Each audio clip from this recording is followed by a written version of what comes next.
judul kula adalah keistimewaan mukjizat Al-Qur'an. Kersane akurat nih kula beto kerpean. Jadi otoritatif. Karena kalau dalam pendapat ulama, kalau seorang mubalek atau seorang ulama atau siapa saja kok ngomong tanpa teks itu dia tersangka sebagai musyarrek. Musyarrek itu menandingi syariatnya Rasulullah SAW. Dengan pikiran-pikirannya, dengan jargon-jargonnya. Jadi itu masalah besar kalau dalam tradisi ulama karena pikirannya tidak musalsal, tidak ada silsilahnya ila Rasulullah SAW. Makanya saya meskipun banyak orang percaya ngaji di mana-mana itu bawa kitab. Satu ya tadi niat ngerpek tadi supaya saya dulu masih ingat zaman di sarang itu kalau tes itu banyak yang bawa kitab. Ketika ditanya, ini namanya ngerpek. Enggak Pak, mutolaah itu tanpa batas. Jadi mutolaah itu kapan saja. Yang agak kriminal itu kasus ujian nasional. Itu ada seorang guru SD. Ini kisah nyata, ingin membocorkan ujian apa? Nasional. Itu kan jelas kriminal itu. Si guru SD tadi berdalih gini, wong ujiannya mungkar nakir saja dibocorkan, apalagi ini ujian negara. Karena semua kiai itu kan mengajari kita marrobuka waman nabi, itu kan mengecewakan mungkar nakir, artinya kan membocorkan ujian. Singkat cerita kiai tadi, guru tadi, kalau nggak percaya tanya Gus Ba. Akhirnya rombongan guru SD tanya ke saya, apa betul Gus ujian boleh dibocorkan? Analoginya kiai-kiai bocorkan ujiannya siapa? Mungkar nakir. Karena saya ya NKRI harga mati, saya bilang tertawa-tawa. Kalau saya jawab gak kriminal dimarahin polisi.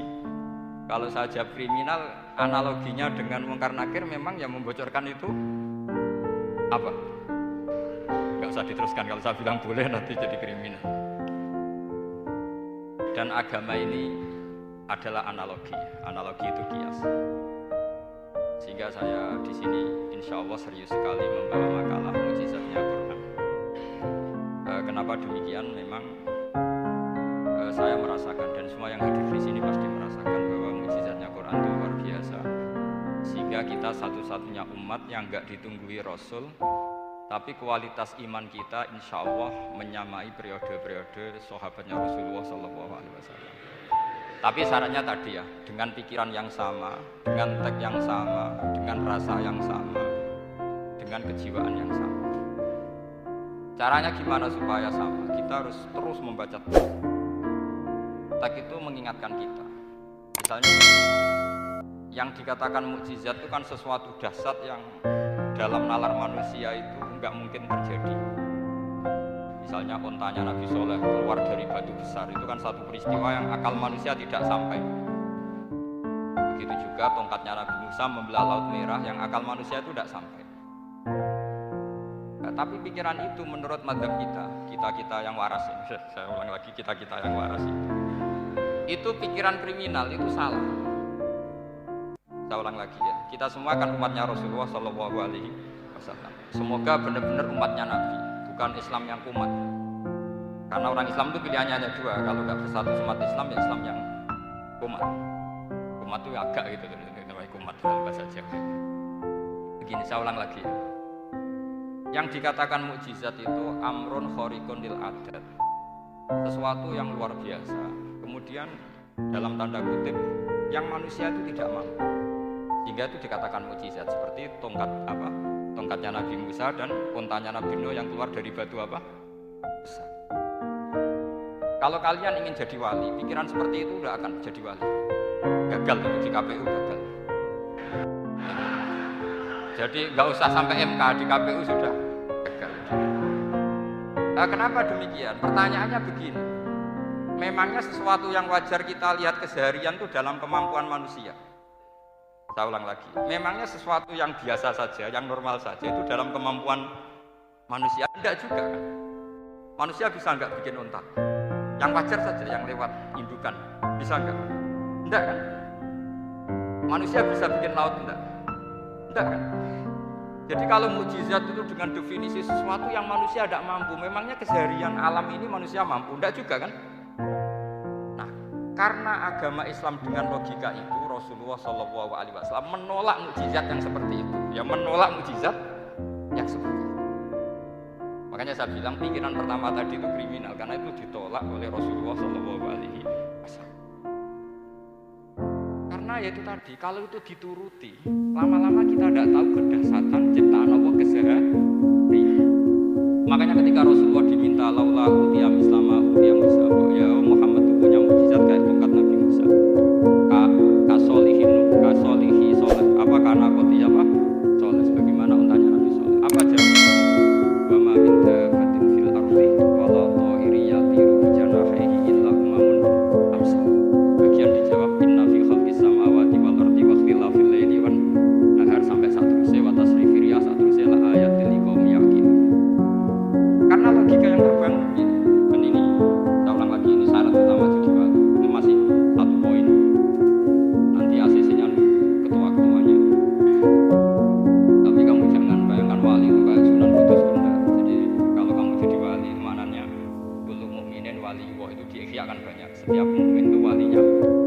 Tapi maknanya gini, wali Allah itu wong sing bisa akhiri Allah. Itu jadi enggak usah dimaknani dikasih Allah. Ya. Jadi karena dalam bahasa Arab itu waliul yatim adalah orang yang kasihan sama anak yatim sehingga diurus segala keperluannya. Perempuan yang perawan punya bapak namanya apa? Wali. Artinya si bapak sayang sama putrinya disebut apa? Wali. Jadi nanti kalau kamu jadi wali dengan makna yang tadi kullu mukminin wali. Setiap mukmin adalah orang yang dikasihani. Dan insya Allah semua kita masuk. Paham ya? Enggak wali songo itu baru maknanya wali sing disayang. Kayaknya kita belum daftar yang ke situ, nanti ada urutannya. Saya ulang lagi ya. Kalau kita mengakui kudrohnya Allah nunggu mukjizat, yaitu nunggu tongkatnya Nabi Musa membelah Laut Merah, nunggu ada unta keluar dari batu, maka itu kecelakaan besar dalam tauhid, kecelakaan besar dalam kesaksian kudratullah.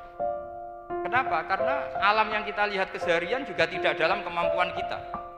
Alam yang kita lihat keseharian juga tidak dalam kemampuan kita. Misalnya begini, kalau kamu melihat nyamuk, itu pertama Quran turun tentang nyamuk, itu orang munafik komentar, wah Tuhannya Muhammad kurangan stok, sampai contoh saja hanya seekor nyamuk. Tapi apa kata Allah? Innallaha la yastahi ayyadriba masalam ma ba'udatan fama. Nyamuk itu bukan sekedar kecilnya. Tidak usah kamu bikin nyamuk yang ada nyawanya, itu terlalu sulit. Sampean semua tak suruh bikin patungnya nyamuk. Gampang mana bikin patung nyamuk sama gajah? Gak usah dikasih nyawa. Terus cari tatahnya itu dari mana, orang Jepara pun tidak akan bisa. Belum nanti bentuk alat kelaminnya, belum nanti uratnya alat kelamin, belum nanti punya jantung, jantung punya urat, jantungnya nyamuk juga punya kuman, kumannya juga punya organ tubuhnya punya urat. Apa itu tidak lebih dahsyat ketimbang tontonan mukjizat yang diperagakan para nabi-nabi sebelum Rasulullah Shallallahu Alaihi Wasallam? Maka sebetulnya ketika Quran saya katakan mukjizat ila yaumil qiyamah adalah pertunjukan Allah bikin nyamuk. Innallaha la yastahi ayyadriba mathalam ma. Itu bagi orang alim percontohan nyamuk itu lebih dahsyat ketimbang percontohan mukjizat Nabi Musa membelah Laut Merah. Juga lebih dahsyat ketimbang pertunjukan Nabi Soleh ketika mengeluarkan unta dari apa? Batu. Dong, jelas nih. Maka umat Rasulullah terutama ulamanya harus ngomong seperti ini terus. Dengan cerita seperti ini maka Quran jauh lebih dahsyat. Makanya mukjizatnya Quran tanpa apa batas. Jelas ya. Makanya kita harus bertobat secara masif, mengatakan kedahsyatan adalah nunggu sesuatu yang khariqun lil adat. Bahwa yang kita lihat keseharian adalah semua di luar kemampuan kita. Nah kita ini kan keliru, yaitu wah unta keluar dari batu, Laut Merah terbelah, ini dahsyat, manusia tidak akan mampu. Memangnya manusia pernah mampu bikin laut? Memangnya manusia pernah mampu bikin nyamuk? Memangnya manusia pernah mampu bikin telur ayam? Karena keseharian seakan-akan ini tidak ayatnya Allah Ta'ala. Itu kebodohan. Makanya tidak mungkin jadi wali. Yang jenis seperti ini tidak jadi wali. Sama tenang saja, nanti saya paling nggak sampai 1 jam karena saya tidak biasa ngaji umum. Saya mau itu karena menghormati bapak saya, karena buyut saya itu orang Damaran, namanya Mbak Hafso. Hafso binti Maksum bin Soleh bin Asnawi Sepuh. Jadi saya ini ya turunan asli orang Kudus. Jadi saya datang tidak dalam rangka hormat jenengan, hormat bapak saya sendiri sebetulnya. Jadi jenengan tidak punya hak adami sama saya, karena saya datang tuh hormat bapak saya. Tapi saya ingin melatih iman yang benar. Seorang lagi saya ingin melatih iman yang benar, karena ini penting. Jika Allah cara menjelaskan iman itu hanya inna fi khalqis samawati wal ardi. Kamu lihat saja langit dan bumi. Seterusnya sampai waqtil laili wan nahar, sampai wal fulkil lati tajri fil bahri, terus sampai wa tasrifir riyah. Ini semua tontonan yang kita lihat semuanya di luar kemampuan kita. Itu tadi contoh paling gampang, nyamuk kayak apa? Apapun profesornya seseorang, apa bisa bikin nyamuk? Tidak usah yang bernyawa, patungnya saja. Coba nyamuk itu punya organ tubuh enggak? Punya. Organnya ada kumannya enggak? Ada. Alat kelaminnya ada bolongannya enggak? Ada. Kayak apa sulitnya? Jadi andaikan saya ke umatnya Nabi Musa terus bengkai lah sama Nabi Musa, ini gue, Nabi Musa keren, punya tongkat. Saya akan bilang Rasulullah lebih keren karena punya Quran. Anda di sini makna kenapa mukjizatnya Quran dikatakan afdolul mukjizat, mukjizat paling keren, paling hebat. Karena menjadikan manusia punya nalar yang lebih objektif. Hanya lebih objektif. Kenapa kita hanya kagum dengan sesuatu yang dasar? Dengan alasan kita tidak mampu. Memangnya dengan hal-hal yang keseharian kita mampu? Tidak juga kan? Jelas ya? Mohon bener nih ya? Mohon bener di mana nih? Mohon gini malam selain didandani bareng-bareng. Mohon bener ya? Sehingga iman di era Rasulullah SAW itu gak lagi butuh sesuatu yang khariqun lil. Kedua pertimbangannya Rasulullah Muhammad SAW, mukjizat yang khariqun lil adat itu resikonya lebih tinggi untuk tidak abadi. Nanti saya bacakan takbirnya. Misalnya tongkatnya Nabi Musa itu hanya disaksikan oleh orang yang di era itu pun yang kebetulan menyaksikan. Saya ulang lagi ya. Resiko mukjizat mahsusah istilahnya, mukjizat yang bisa dilihat dengan indera, itu resikonya hanya dilihat orang yang di saat itu menyaksikan. Gimana? Prosedur gaul nih ngangge peci mboten. Terus gimana? Oke. Saya teruskan lagi ya. Niki mun normal nih. Mboten kebanteran nih. Mboten kebanteran nih. Saya ulang lagi ya. Jadi yang dikatakan mukjizat itu seringnya kan dikasih definisi satu pertunjukan yang di luar kemampuan manusia. Sehingga tongkat Nabi Musa membelah Laut Merah disebut apa? Mukjizat. Ontanya Nabi Soleh keluar dari batu disebut apa? Terus lucunya disebut alasannya karena manusia tidak mampu. Memangnya manusia mampu bikin onta normal yang lewat indukan? Mampu enggak? Artinya umatnya Rasulullah lebih sering melihat kekuatan Allah Subhanahu wa ta'ala kulla waqtin wa hinin, setiap saat, karena cara berpikir sudah dibenahi Al-Qur'anul Karim. Paham ya? Maka untuk jadi wali umatnya Nabi itu lebih mungkin karena melihat kedahsyatan Allah setiap saat. Tidak usah nunggu sesuatu yang super kayak apa? Kan filahil bahri, sebagaimana laut terbelah oleh tongkatnya Nabi siapa? Terus ketiga, kalau logika mukjizat gini itu terus menerus seperti yang dialami Nabi Musa, resikonya adalah umat selalu menuntut hal yang aneh-aneh dan melupakan hal yang pokok. Itu lebih bahaya lagi. Misalnya begini contoh gampang, kita ini hidup di bumi setelah sampai belajar ilmu falak atau astronomi atau belajar geologi, planet yang sebesar ini semuanya itu sudah maha dahsyat. Gara-gara kita berpikir butuh kejadian yang aneh, ya gara-gara ingin kejadian yang aneh, mungkin lama-lama Anda ingin cari model hewan yang kepalanya itu di pantat, baru percaya kudrahnya Allah. Lama-lama kamu jadi dukun, seneng ular yang berkepala manusia, itu baru dasar. Ini nanti menjadi klinik. Makanya kritiknya ulama kritiknya ulama. Mukjizat itu tidak perlu dituruti. Karena kalau dituruti itu bahaya bagi kelangsungan kenormalan kita. Makanya kata Abdul Hamid Khan, termasuk kitab yang saya kagumi, kata beliau begini, yang menjadikan orang kafir adalah dia nganggep kudrohnya Allah Ta'ala itu bergantung sesuatu yang dasar. Dia nggak sadar bahwa keseharian dalam hidupnya semuanya pertunjukan kudrohnya Allah Subhanahu wa Ta'ala. Kayak tadi, saya contohkan nyamuk tadi. Inna woha la yastahi ayyadriba masalam ma. Terusannya ba'udotan famafokwa. Kayak apa susahnya bikin nyamuk? Sudah kecil, punya alat kelamin, punya organ, punya urat, lalu dalam tubuhnya juga ada kuman, kumannya juga berorgan. Kebayang nggak Anda bikin seperti itu? Enggak. Dasar mana dengan tongkatnya Nabi Musa? Sama-sama berstatus kita tidak mampu sama sekali. Dasar mana? Sama kan? Nah, itu yang diinginkan Rasulullah Shallallahu Alaihi Wasallam, dan Al-Quran menggiring kita cara berpikir begitu terus. Sehingga Quran cukup menghentikan wa ma min dabbatin fil ardi wala ta'iri yatiru bi janahihi illa umamun amsal. Sebetulnya burung yang setiap hari terbang, yang setiap hari lewat Anda, itu semuanya bukti kekuasaan Allah Subhanahu wa Ta'ala. Tidak usah nunggu kejadian-kejadian super dah. Terus keempat, korbannya para kiai, termasuk saya. Jadi nanti kalau saya tidak bisa haji terbang, wah tidak kiai, tidak bisa terbang. Tidak bisa kayak Harry and Potter misalnya gitu, tidak bisa kayak Harry.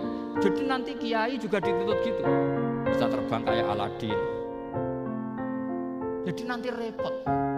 Semua kebenaran agama bergantung pimpinannya ini punya kedasatan itu. Akhirnya celakanya apa? Ada orang yang pura-pura dasar tapi penipu, kayak kasusnya Dimas Kanjeng. Oh nggih. Betul, sebentar ini lancar. Nggih.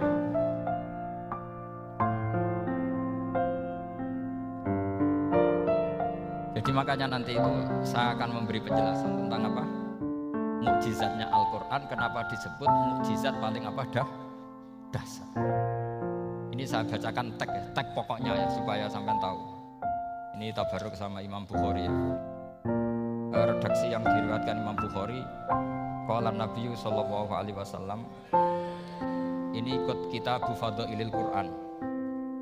Ma minal anbiya'i nabiyyun illa u'tiya minal ayat ma misluhu amana alaihil bashar.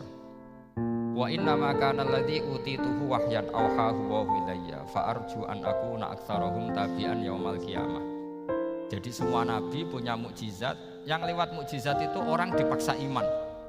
Karena dahsyat tadi, saking dahsyatnya terus cocok tidak cocok itu percaya. Tapi kata Rasulullah, mukjizat saya itu berupa wahyu, yaitu Al-Quran, dan saya berharap dengan mukjizat itu saya adalah nabi paling banyak pengaruhnya yaumal qiyamah. Maknanya paling banyak orang yang iman. Di sini dikomentari oleh sarehnya ya, oleh penyarahnya yaitu Ibnu Hajar Al-Asqalani. Ya saya baca Arabnya saja. Taman harus pura-pura paham jadi keren. Jangan minta saya terjemah nanti. Harus pura-pura paham. Bagus kok. Mantas sabah bi qaumin fawa napa minhum. Jadi bergaya orang kaya ya dikira apa? Kaya. Bergaya ulama ya dikira apa? Ulama. Nanti bergaya wali juga dikira wali. Saya baca ya. Ini luar biasa. Al-makna annal mu'jizati al-madiyata kanat khissiyatan tusyahadu bil absor karena qoti soleh wa asa Musa wa mu'jizatul Qur'ani tusyahadu bil basirah. Jadi kayak tadi, kedasatan tongkat Musa itu karena apa? Laut kok bisa dibelah sebuah tongkat, itu aneh. Kalau maknanya aneh adalah di luar kemampuan manusia, nyamuk lebih aneh. Kayak apa susahnya bikin organ apa? Nyamuk yang sekecil itu. Artinya bedanya apa? Tongkatnya Nabi Musa dengan pertunjukan nyamuk yang sama-sama mengarah satu titik, yaitu mengakui absolutisme kudrahnya Allah Subhanahu. Sama enggak? Sama. Sehingga umatnya Rasulullah tidak perlu ditunggoni mukjizat simsalabim. Cukup penalaran akal. Ini namanya basirah apa? Basirah. Ya jelas ya. Mohon sampean ra usah kepen roh tokate Nabi Musa to. Cekap melihat apa? Nyamuk. Ya sudah bagus, sudah maju, sudah maju. Sudah keren. Ya jelas. Li'annal ladzi yushahadu bi'ainir ra'si yang qaridu binqiradi musyahidihi wal ladzi yushahadu bi'ainil aqli baqin yushahiduhu kullu man jaa ba'dal awwali mustamirron. Sesuatu yang dipertontonkan lewat sesuatu yang fisik kayak tongkat Nabi Musa, itu yang percaya langsung tentu yang melihat. Setelah itu ada yang percaya, ada yang enggak. Bisa saja itu hoax, bisa saja macam-macam. Tentu yang nggak percaya tentu salah, ya kita sepakat. Tapi tetap saja yang nggak menyaksikan itu bisa saja nggak percaya, paham ya? Tapi logika kedasatan nyamuk, siapapun yang punya nalar percaya. Artinya giringan Al-Quran untuk melihat mukjizat itu kedasatan Allah bikin nyamuk itu abadi ila yaumil kiamah. Dan siapapun yang waras akan ikrar dan tetap menyaksikan, karena insya Allah ada nyamuk terus ila yaumil kiamah. Itu kan teman tidur kita, paham? Makanya kamu kompromi dengan nyamuk. Sekali-kali jangan dicaplek. Ini ayatnya Allah. Ya bila perlu dicium, dielus-elus gitu. Karena saya yakin yang hadir di sini andekan melihat tongkatnya Nabi Musa kira-kira dilus-elus enggak? Kira-kira. Andekan kamu punya kesempatan melihat tongkatnya Nabi Musa, gimana? Dilus-elus, dikai mori. Dikai kembang 7 taman kan itu. Tapi kenapa nyamuknya kamu begitu kan? Toh sama-sama ini ayatnya Allah yang luar biasa. Makanya ini ngaji di sini saya ulang lagi, sama tidak perlu merasa punya hak adami sama saya, karena saya memang buyut saya kandung itu orang Gamaran namanya Mbah Hafsoh. Hafsoh itu binti Maksum bin Soleh bin Ashabi Sabuk. Jadi saya ini termasuk turunan beliau yang keluar dari Kudus di Rembang. Karena mbah saya kandung itu sepupunya Mbah Sahal sama Mbah Sahal ibunya Bediah ya putrinya Mbah Hafsoh. Kalau ibu saya namanya Sofiyah ya putrinya Mbah Hafsoh ini. Jadi kenapa saya cerita ini ya, memang Quran sudah terang-terangan ngendikan dzurriyyah tambah Tuhan Allah. Jadi kekuatan dzurriyyah itu luar biasa. Jadi kita menjaga harkat dan martabat para leluhur supaya ilmu ini terjaga. Jangan marisi gaya nendo, baik alim terus putune pendidik gak alim terus gak keren, menurut saya itu malu itu. Jadi marisi itu ya kalau putunya orang alim ya alimnya, jangan marisi mulyane. Orang alim terus mulya tok, gelem dicucup itu gak keren menurut saya.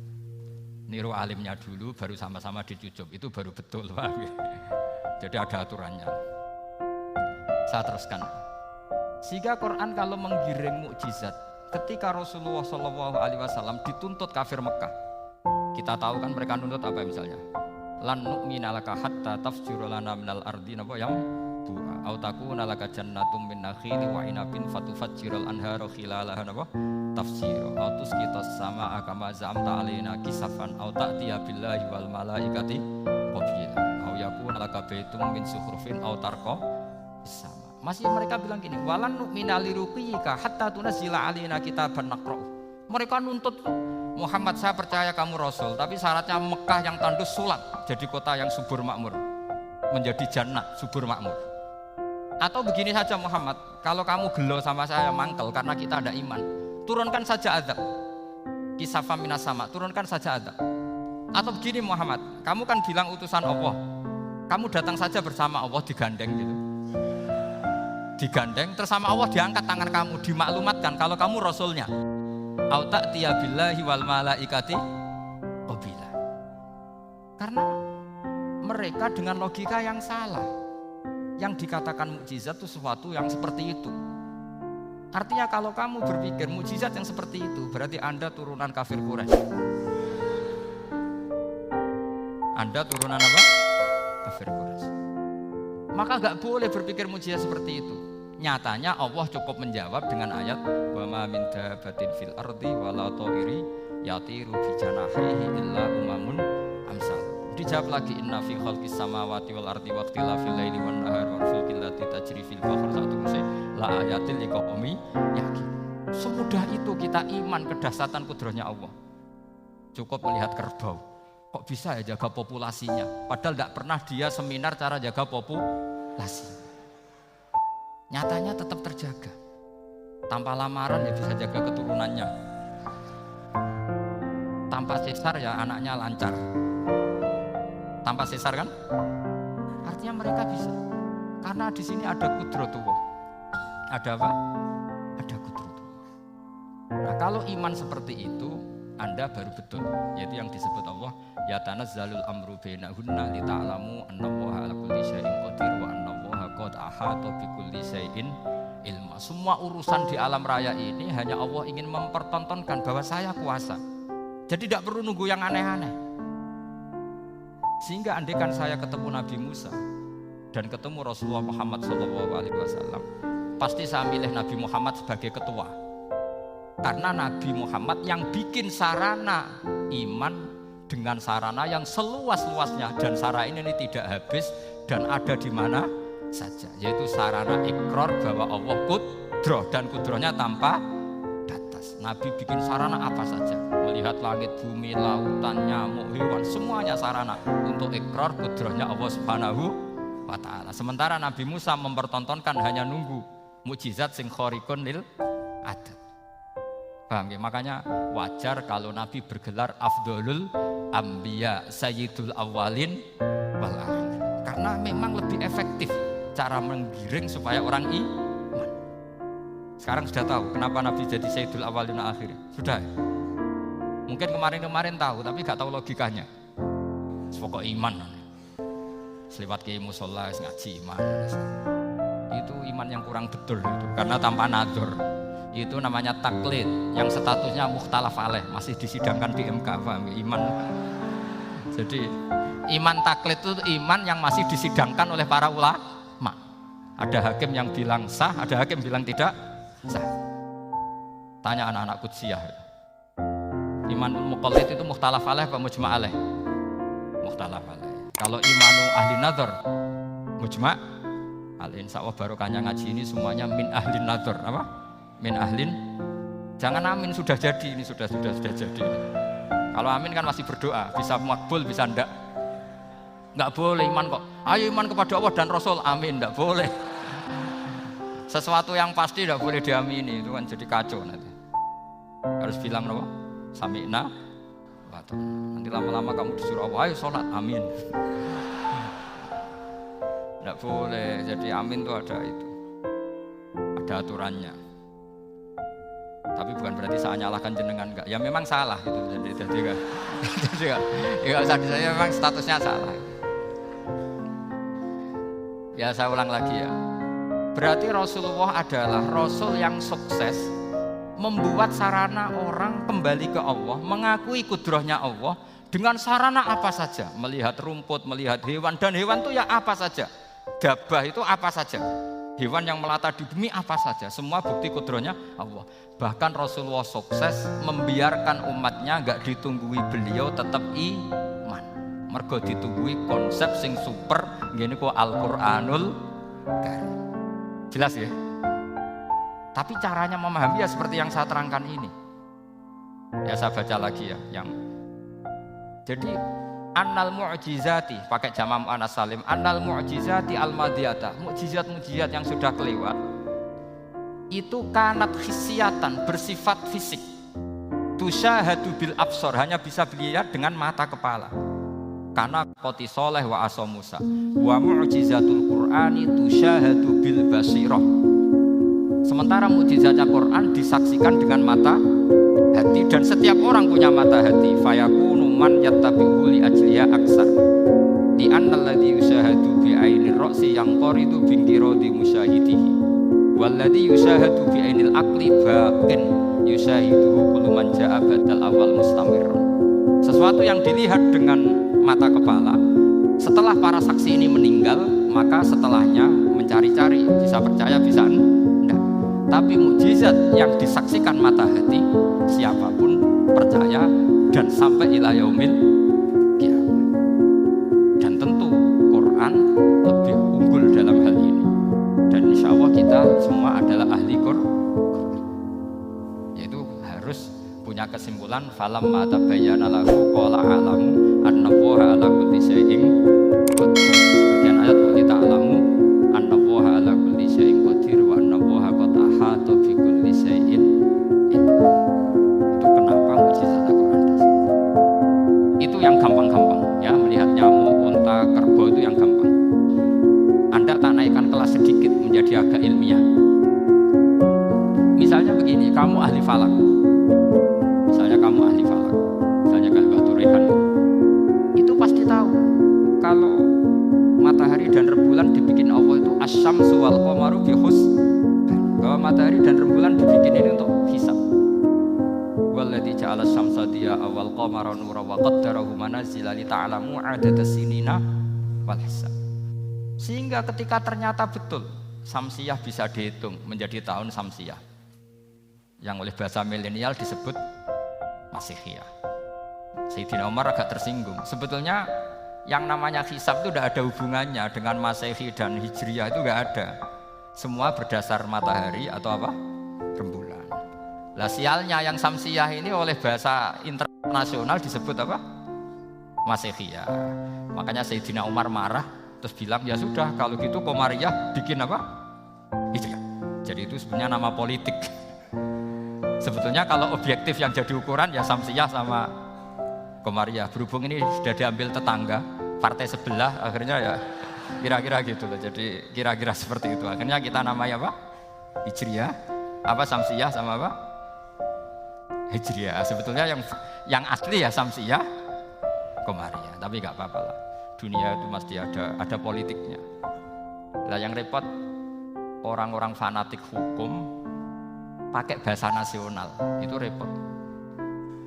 Jadi misalnya kematian Yesus Kristus, itu mesti Batu Rehan kan nggak percaya. Akhirnya ditambahi kematian Sibeh. Karena kalau bilang iya kan percaya, makanya ditambahi apa? Sibeh. Karena menurut orang Islam berkeyakinan Nabi Isa itu nggak terbunuh, maka ditambahi apa? Sibeh. Saya dulu pernah usul, karena beliau itu kalau manggil bahasa itu bude, jadi saya pernah sowan usul. Mau ditulis gini saja, Mbak. Kematian Yesus dalam kurung katanya. Tapi mungkin terlalu vulgar ya, jadi akhirnya dibikin apa? Sibeh ya? Di kalender Kudus kan apa? Sibeh ya, ditambahi Sibeh. Ya nggak apa-apa lah, yang penting keyakinannya masih benar gitu. Jadi masih benar. Kalau usulan saya terlalu ekstrim, maksud kasih apa? Katanya. Ya karena memang begitu kan, kita berkeyakinan Nabi Isa itu gak terbunuh. Wa ma qataluhu wa ma sholabuhu walakin syubbihala. Jadi ini saya teruskan. Ini paling masih seberapa jam ini. Kalau kelamaan sampai dolim itu ganggu kiai lama-lama. Saya tadi sudah bilang sama panitia, orang Indonesia itu gak sopan. Kalau suka kiai itu didatangkan, itu agak masalah sebetulnya. Dalam etika itu masalah. Kalau seneng kiai ya sowan ngaji, jangan sowan di dalam, itu ganggu ya, sowan ngaji saja. Dulu Imam Malik itu anaknya raja itu, Imam Malik itu seangkatan dengan Harun Ar-Rasyid. Makanya jangan berharap kalau saya gampang diundang. Bukan karena saya sombong, memang etikanya seperti itu. Jadi Imam Malik diminta datang ke istana untuk ngajar anak-anaknya Harun apa?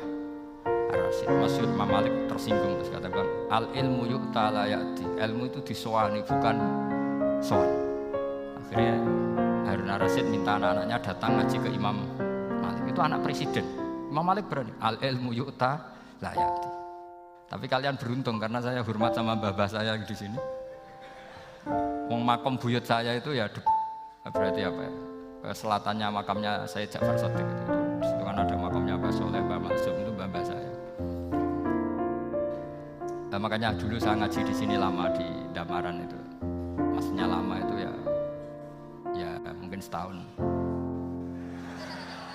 Karena saya memang mulai kecil di Sarang, sampai sekarang saya masih ngajar di Sarang. Tapi dulu cukup ya, karena saya kesini sudah hafal Quran, jadi hanya setor setiap hari satu juz jadi cepat. Saya tidak punya masalah ingatan, alhamdulillah, jadi cepet hafal. Saya terangkan lagi ya, ini penting ya masalah mukjizatnya Quran. Selama ini orang tuh mau bilang tok, mukjizatnya Quran itu dahsyat, tapi nggak bisa menerangkan. Itu masalah. Makanya kita harus bisa menerangkan mukjizatnya Quran dahsyat itu apanya. Yaitu tadi, tongkatnya Nabi Musa hanya disaksikan oleh orang yang di era itu. Toh tujuannya mukjizat adalah diakui kemudian orang menjadi iman. Lalu Rasulullah SAW beliau sudah intaqala ila rafiqil a'la. Tapi konsepnya Quran menjadikan orang yang nggak ditunggui beliau tetap iman ila yaumil kiamah. Itu yang maksud fa'arju an akuna aktsarahum tabi'an yaumal kiamah. Mukjizat saya itu cukup Quran kata Nabi, dan dengan mukjizat itu orang akan iman ila yaumil kiamah. Caranya seperti ini. Karena tadi sedasat-dasarnya mukjizat tujuan utama orang terdikte supaya ikrar ngakui kudrohnya Allah. Lah ngono kok ngenteni tongkat sakti lah opo, cukup deloknya. Paham ya?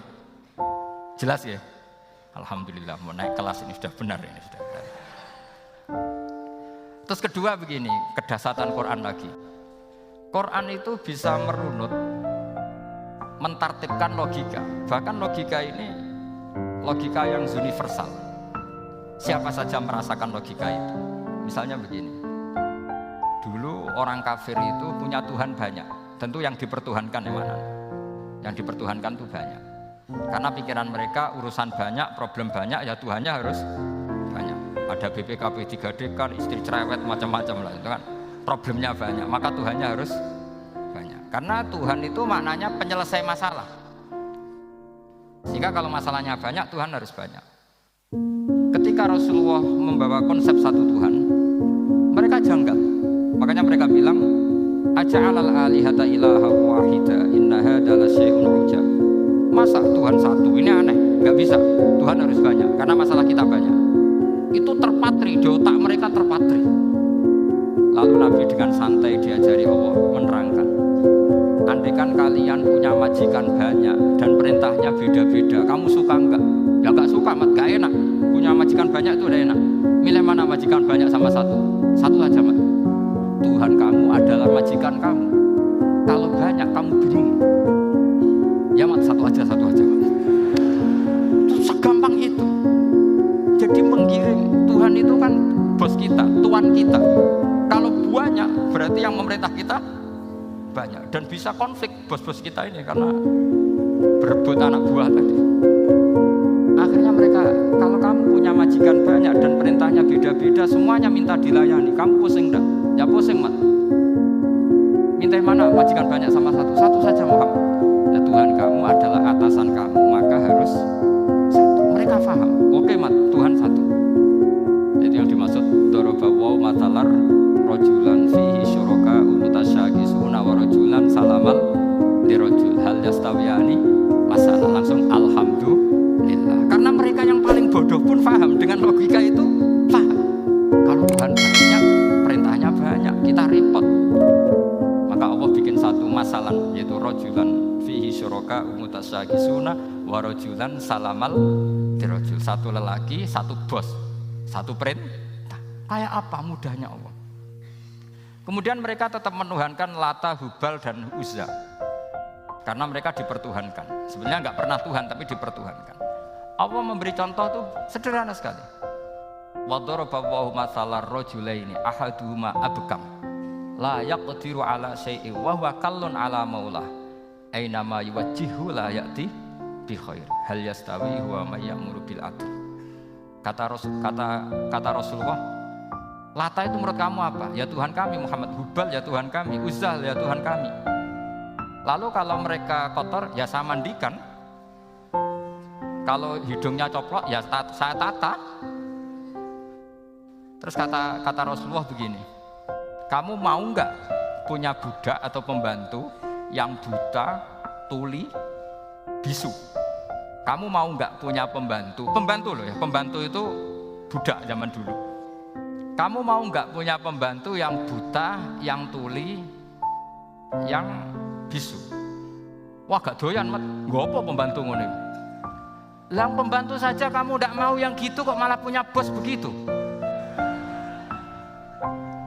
Orang yang tuli, yang bisu, yang kopok, jadi pembantu saja nggak layak kok malah jadi pangeran. Paham ya? Arca dan berhala itu kan nggak bisa apa-apa. Kamu mau gaji ngasih THR pembantu yang kopok, bisu, picek, mau? Wong jadi pembantu saja nggak sah kok mau jadi apa? Tuhan atau jadi majikan. Jadi Allah bikin contoh gampang sekali. Wa daraba masalan rajulaini ahaduma abkam la yaqdiru ala shay'in. Enggak bisa apa saja. Wa wakallun ala maulah anane ngrepoti tok. Inama yuwajjihu la yati bi khair. Mudah sekali. Akhirnya mereka berbondong-bondong iman karena logikanya ditata oleh logika Al-Qur'an. Makanya agama ini sebenarnya enggak pernah datang dengan kekerasan, itu enggak pernah. Bil hujjah, dengan argumentasi, itu disebut qul falillahil hujjatul baligh. Nah, sekarang orang rapati soal argumentasi, senengane neror. Nah, itu rapati ngaji. Sebenarnya agama ini mudah, ad-dinu yusrun, agama ini mudah, logikanya gampang. Untuk tidak menuhankan Yesus atau Isa, Quran juga datang dengan penjelasan yang enggak jelimet, yang gampang saja. Kata Allah, mal masihu ibnu maryam illa rasul qad khalas min qablihi rusul wa ummuhu siddiqah kana yakulanit. Kok arani pangeran piye? Nek mangan ya lesu. Kamu kebayang enggak misalnya punya Tuhan terus mbok gratisi pas marum. Terus kamu bangga, alhamdulillah tadi Mbah habis ngratisi Tuhan. Tadi kelihatannya kelaparan, tak gratisi, senangnya bukan main. Kamu mau punya Tuhan yang seperti itu? Mau? Enggak mau kan? Allah menjelaskan karena ya kulanit doyan sego, artinya nak orang mangan yo lemes. Pas kamu minta ternyata Tuhannya baru lemes. Jadi Quran itu tidak sinis enggak, tapi menggiring logika bahwa ini tidak mungkin Tuhan. Karena ya kulanit gampang kan? Itu gampang. Gampang sekali, logika Quran itu gampang sekali. Dan masalahnya kita sekarang tidak mengkaji Quran yang sisi ini. Ya termasuk kritik kita ya, tapi ya sudahlah, ini dunia ya macam-macam. Ono sing ngaramno lomba, ono sing mendukung lomba, macam-macam. Saya tidak dalam posisi mendukung dan menolak. Saya 0-0, jadi tidak ke kanan tidak ke kiri dalam konteks tadi. Karena ya sudahlah, itu sudah takdir, semuanya takdir. Ada yang setuju lomba, ada yang mengharamkan apa? Tapi sebetulnya kalau kita berpikir Quran diturunkan ya untuk yang saya terangkan ini, menjaga logika agama al-hujjah al-balighah ila yaumil qiyamah. Karena kita tidak perlu tongkat lagi Nabi Musa, nggak perlu ontanya Nabi Soleh. Cukup dikawal aturan-aturan iman yang cukup mudah dan kita temukan di mana saja ayat-ayat itu. Yaitu wa ma min dabatin fil ardi wala ta'iri yatiru bi janahihi illa umamun amsalukum, atau inna fi khalqis samawati wal ardi, dan seterusnya. Nah, cara berpikir gimana Gus? Gampang tadi. Kalau tongkat Nabi Musa membelah laut adalah hal yang kita tidak mampu. Memangnya kita mampu bikin langit bumi? Tidak mampu kan? Berarti ini sudah cukup menjadi ayat kekuasaannya Allah. Jelas kan? Maka mukjizat Quran ini mengawal umatnya Rasulullah SAW ila yaumil qiyamah dengan logika seperti itu. Saya ulang lagi, dengan logika seperti itu. Maka ulama enggak boleh berhenti seperti saya ngomong terus seperti ini. Karena ketika Allah lam yakunil ladzina kafaru min ahlil kitabi wal musyrikina munfakina hatta ta'tiyahumul bayyinah. Bayyinah itu apa? Rasulun minallah yatlu suhufam mutahhar. Orang kafir semuanya, kata Allah, baik berkategori kafir musyrik maupun kafir ahli kitab, itu tidak akan tercerabut dari akar kesalahan mereka, dari cara berpikir mereka, hatta ta'tiyahumul bayyinah, sehingga datang satu kejelasan yang jelas welo-welo. Itu apa? Rasulun minallah yatlu suhufam mutahhar, yaitu rasulnya Allah yang membaca sahifah-sahifah suci, maknanya Al-Qur'an. Untuk menafikan ketuhanan berhala, ketuhanan Yesus, kita cukup dengan konsep Quran. Kayak tadi kana yakulanit, termasuk untuk menafikan Tuhan balita, paham ya? Tuhan apa? Fir'aun, ini contoh terakhir, sampai siap-siap saja selesai. Karena saya memang mau selesai, bukan guyon, memang mau selesai. Karena menurut saya mukjizat Al-Quran itu jelas. Jadi diterangkan seperempat jam ya jelas, 10 menit ya jelas. Kalau kamu butuh lama, berarti kamu menyaksikan kejelasan Al-Quran. Dan itu kriminal besar. Kalau nggak boleh dibahasakan murtad besar ya kriminal apa besar. Nggak, ini nggak guyon, betul itu. Saya tadi mau nyontohkan apa tadi? Tuhan balita ya. Fir'aun itu berdebat sama Nabi Musa. Singkat debat begini. Kalau nggak salah di Juz 19, kalau nggak salah di surat Syu'ara. Dicari sendirilah. Pertama ditanya gini, Musa kamu kesini ada apa? Ya bawa konsep Tuhan. Yang jelas itu tidak kamu ya. Lalu Tuhan kamu siapa? Rabbus samawati wal ardi, yang menuhani langit dan bumi. Si Fir'aun masih berkelit. Begini, soal yang di bumi, saya jalan-jalan kemana-mana setahu saya yang jadi Tuhan saya. Ma'alim tulakum min ilahin apa? Ghairi, di mana-mana yang dituhankan saya. Soal kemungkinan di langit begini, tunggu saya. Terus di Haman dipanggil, ya Haman ibnili sorqal la'ali abluhul asbab as-samawati fa'attali'a ila ilahi Musa. Haman, bikinkan saya piramida yang tinggi. Saya mau lihat Tuhannya Musa, apa betul ada? Padahal andaikan terjadi piramida kan Tuhan pun nggak bisa dilihat. Mau sampean yang wali saja tidak bisa melihat. Wali tadi yang sing disakeni Allah tadi itu aja nggak bisa melihat. Apalagi Fir'aun. Akhirnya Nabi Musa sadar bahwa logika itu tidak masuk ke Fir'aun, tidak masuk. Padahal ada pengawalnya banyak. Dan karena semua Nabi Fatona itu ibarat mobil ganti gigi, ganti argumentasi. Gini saja, yang menuhani leluhur kamu, mbah-mbah kamu, itu sontak kaget Fir'aun. Pengawalnya kaget. Oh iya, kalau Fir'aun ini Tuhan, mbah-mbahnya tanpa Tuhan. Kan Tuhannya datang terlambat. Berarti mbah-mbahnya dulu itu tanpa Tuhan, karena ini ada Tuhan balita itu ada itu. Akhirnya hampir separuh, mungkin hampir semua pengawalnya Fir'aun itu iman semua. Meskipun yaktumu imanahu, ini yang diceritakan kan wa qala rajulun mu'minun min ali fir'auna yaktumu iman. Karena runtuh semua logika Fir'aun sebagai Tuhan itu runtuh. Hanya dengan logika kalau kamu Tuhan, lalu mbah kamu Tuhannya siapa? Fir'aun mangkel. Wah bahaya logika Musa. Tangkap Musa. Udah gak debat lagi. Kayak apa mudahnya logika Quran untuk menafikan ketidaktuhanan Fir'aun. Yaitu mengatakan Rabbukum wa Rabbu abaikumul awwal. Karena dikatakan Tuhan langit, Fir'aun masih berkelit. Nanti dulu saya mau bikin piramida. Mau saya lihat ada enggak Tuhan kamu. Nabi Musa langsung genti gigi yang nuhani mbah-mbah kamu. Orang kan masih pikir, ini kalau Tuhan betul, lalu orang-orang dulu Tuhannya siapa? Kan Tuhannya datang terlambat. Nah, itu lagi-lagi. Dan kita baca Quran itu ila yaumil qiyamah. Makanya tidak ada umatnya Rasulullah SAW kemudian imannya itu ada syak, nggak ada sama sekali. Karena dzalikal kitabu la raiba fihi mir rabbil. Ya, mohon cekap ya. Ampun gampang. Masalah sama kalau masalah. Jadi karena kebenaran Quran itu adhar wa adhar, sangat jelas. Sehingga nggak perlu butuh orasinya saya. Sebenarnya nggak perlu. Saya yakin, sampean sebelum saya terangkan ya sudah iman, sudah betul. Ini kan akal-akalan saja saya dimanfaatkan. Gitu.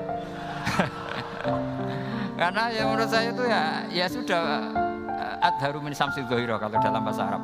Kebenaran sejati itu lebih jelas ketimbang matahari di siang hari. Karena ya tadi logika. Ya saya tambah satu contoh lagi, semoga ini selesai betul. Kemudian Quran misalnya gini, sampean tak bedai. Kamu bisa melihat itu karena apa? Ini misalnya apa? Kertas yang saya bawa ini kan kuning. Kamu bisa melihat itu karena apa? Mata kan? Nah, itu masalah. Karena melihat kamu dengan mata, sekali ini tak tutupi, kamu tidak tahu. Atau kamu jauh menjadi tidak tahu. Karena mata bisa terhalangi oleh jauh atau tertutupi. Beda dengan Allah. Allah itu kalau merumuskan tahu itu bukan karena melihat, karena menciptakan. Makanya Allah bilang, ala ya'lamu man khalaqa. Apakah tidak tahu orang yang membuat? Misalnya ini, kertas ini kuning. Sama saya tak tutup begini. Kemudian kitab ini tak tinggal, saya datang ke Jakarta. Saya tetap tahu nggak kalau dalam ini ada kertas kuning?